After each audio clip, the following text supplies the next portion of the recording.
Hello friends, welcome to my channel. இன்றைக்கி நம்ம இந்த வீடியோவில் என்ன பார்க்க போகிறோன்னா, ஓட்ஸ் வச்சு ஒரு டேஸ்டான ஒரு தோசை தான் நம்ம எப்படி செய்கிறதுன்னு பார்க்க போகிறோம். இந்த ஓட்ஸ் தோசை பார்த்திங்கன்னா ரொம்ப ஹெல்தி. வெயிட் லாஸில் இருக்கிறவங்க டெய்லியும் இந்த தோசை வந்து நம்ம மார்னிங் பிரேக்ஃபாஸ்ட்டுக்கு எடுத்துக்கலாம்.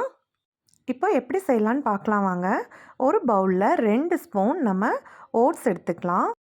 அது கூட ஒரு பெரிய வெங்காயமும் ஒரு கேப்சிகமும் நம்ம பொடியாக நறுக்கி சேர்த்துக்கணும். கூடவே தேவையான அளவு நம்ம சால்ட்டு சேர்த்துக்கலாம். கொஞ்சமாக தண்ணி சேர்த்து நம்ம கலக்கிட்டு அந்த ஓட்ஸ் ஊறுறதுக்கு ஒரு 5 மினிட்ஸ் நம்ம வெயிட் பண்ணிக்கலாம். தோசை ஊற்றுறதுக்கு முன்னாடி நம்ம என்ன பண்ணணும்னா, ஒரே ஒரு எக்கு வந்துட்டு அதில் நம்ம சேர்த்துக்கலாம். சேர்த்துட்டு நல்லா கலந்து விட்டுக்கணும். எக்கு சேர்த்து செய்யும்போது நல்லா டேஸ்ட்டாக இருக்கும்.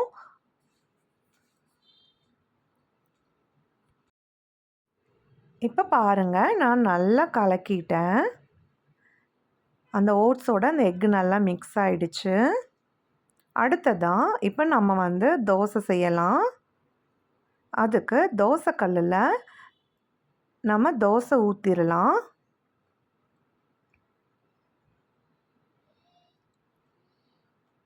கூடவே கொஞ்சமாக நம்ம ஆயில் சேர்த்துக்கலாம். ஆயில் வந்து ரொம்ப கம்மியாக சேர்த்துக்கிட்டால் போதும்.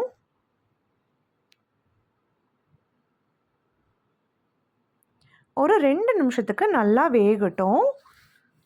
அடுப்பை வந்து நம்ம சிம்மில் வச்சுக்கணும். ஹை ஃப்ளேமில் வைக்கக்கூடாது. தோசை ஒரு பக்கம் நல்லா வெந்ததும் நம்ம திருப்பி போட்டுக்கலாம்.